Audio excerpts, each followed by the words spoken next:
So hello guys, Ratnendra Institute welcomes to all of you in your English speaking class 37। आज की जो हमारी class है उसमें हम बात करेंगे प्रीपोजिशन की। चाहे स्पोकन इंग्लिश की बात हो या कॉम्पिटिटिव एग्जाम की, प्रीपोजिशन एक बहुत ही महत्वपूर्ण टॉपिक है। लेकिन मैंने अक्सर लोगों को इसमें बहुत सारी गलतियां करते हुए देखा है।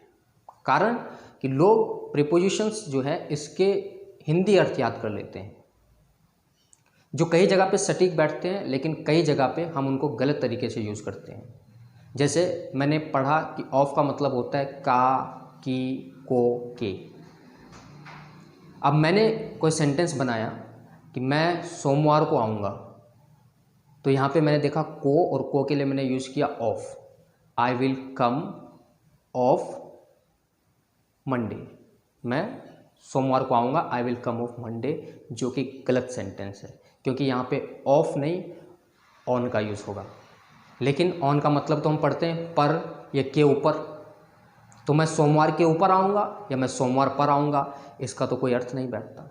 ध्यान रखना है कि जो अंग्रेज होते हैं उनको नहीं पता कि पर क्या होता है, के ऊपर क्या होता है, जाना क्या होता है, खाना क्या होता है।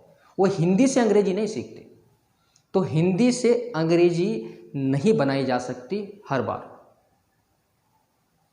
वो तो एक तरीका है कि हाँ, इस बात को इस तरीके से बोला जाता है। आप एक एक शब्द को याद करके उसको जोड़ करके इस तरीके से अच्छी अंग्रेजी बोलना कभी नहीं सीख सकते। तो आपको ये सीखना पड़ेगा कि कौन सा शब्द कहाँ पे यूज होता है और कैसे यूज होता है। तो आज जो प्रीपोजिशंस हम पढ़ेंगे वो पढ़ेंगे टाइम के रिगार्डिंग। प्रीपोजिशंस हम या तो समय के लिए यूज़ करते हैं या किसी जगह के लिए यूज़ करते हैं, दिशा के लिए यूज़ करते हैं। तो आज की जो हमारी प्रीपोजिशंस की क्लास है उसमें हम टाइम के साथ जो प्रीपोजिशंस यूज़ करते हैं उसके बारे में पढ़ेंगे। तो क्या क्या प्रीपोजिशंस यूज़ कर सकते हैं हम टाइम के साथ? ऑन, इन, एट, फॉर और सिंस। तो एक एक करके इनके बारे में पढ़ते हैं। ऑन का यूज़ कहाँ पे करते हैं?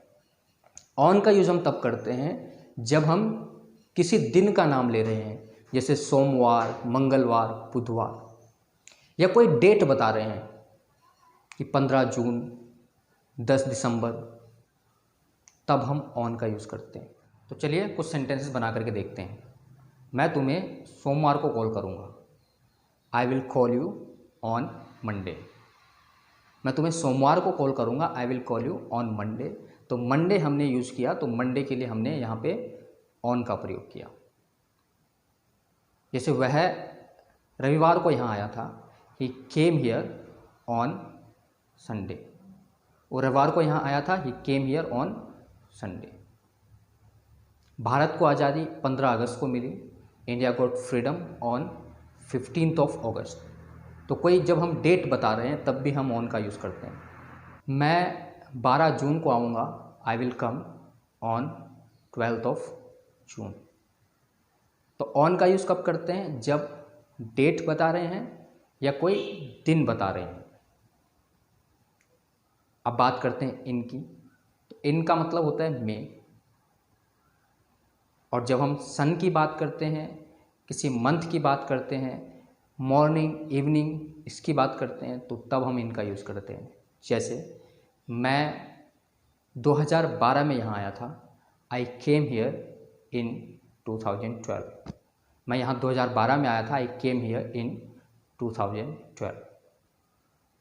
भारत को आज़ादी 1947 को मिली या 1947 में मिली, तो इंडिया गॉट फ्रीडम इन 1947।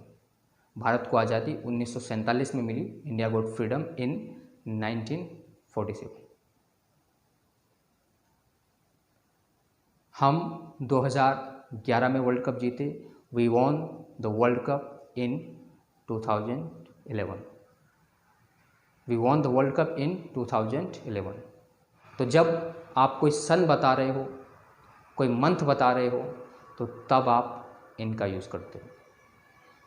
अब बात करते हैं एट की। तो एट का यूज़ हम कहाँ पे करते हैं? एट का यूज़ तब करते हैं जब हम किसी एग्जैक्ट टाइम की बात करते हैं, जैसे 12 बजे, 10 बजे, 9 बजे, या नाइट के साथ हम यूज़ करते हैं एट नाइट, एट नून। तो जैसे मैं तुम्हें 12 बजे कॉल करूँगा, I will call you at 12 o'clock। वह 2 बजे यहाँ आया था, he came here eight 2 o'clock। हम दिन में मिलेंगे, we will meet at noon. तो एट का यूज़ हम तब करते हैं जब किसी एग्जैक्ट टाइम की बात करते हैं। फॉर और सिंस का यूज़ हमने वहाँ पे पढ़ा था जहाँ पे हमने आई हैव बीन और वर्ब के साथ आईएनजी फॉर्म का यूज़ किया था। से के लिए हम यूज़ करते हैं फॉर और सिंस का। जैसे मैं 2 साल से पढ़ा रहा हूँ, तो इसमें मैंने आपको बताया था कि जो हम अवधि की बात करते हैं, समय अवधि की, जैसे 2 साल, 3 महीने, 5 हफ्ते, तो यहाँ पे फॉर का यूज़ करते हैं। जैसे मैं 2 साल से यहाँ पे रह रहा हूँ, I have been living here for 2 years। वह 2 घंटे से पढ़ा रही है, she has been teaching for 2 hours। वे 12 सालों से यहाँ पे रह रहे हैं, they have been living here for 12 years। और सिंस का यूज़ आप तब करते हो जब आप किसी पॉइंट ऑफ टाइम की बात करते हो, वो टाइम जिसको आप घड़ी पे या कैलेंडर पे देख सकते हो। जैसे 12 बजे, या सन की बात करते हैं तो 2012, या जब आप किसी मंथ की बात करते हैं जून। जैसे वे 2012 से यहाँ पे रह रहे हैं, they have been living here since 2012।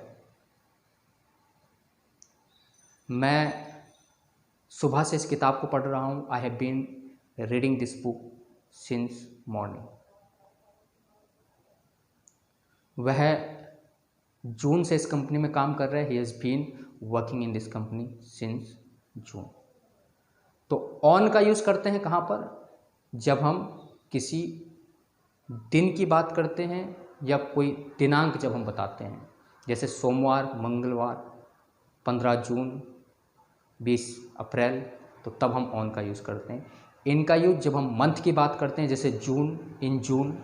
सन की बात करते हैं, इन 2012, तो वहाँ पे हम इन का यूज़ करते हैं। In morning, in evening, morning और इवनिंग के लिए भी हम इन का यूज़ करते हैं। एट का यूज़ हम करते हैं जब हम कोई एग्जैक्ट टाइम बताते हैं जिसको हम घड़ी पे देख सकते हैं, जैसे एट 12 o'clock, 12 बजे, एट 5 o'clock। और नाइट और नून के लिए भी एट यूज़ करते हैं, at night, at noon. For, जैसे मैं बोलूँ कि मैं 2 साल से पढ़ा रहा हूँ, तो 2 साल से इसके लिए फॉर 2 years, 2 महीने से फॉर 2 months, 3 हफ्ते से फॉर 3 weeks। और सिंस का यूज़ जब हम कोई एग्जैक्ट कोई पॉइंट ऑफ टाइम बताते हैं कि इतने समय से या तब से मैं काम कर रहा हूँ। जैसे कि मैं 12 बजे से पढ़ा रहा हूँ, तो सिंस 12 o'clock, जून से सिंस जून, 2012 से सिंस 2012।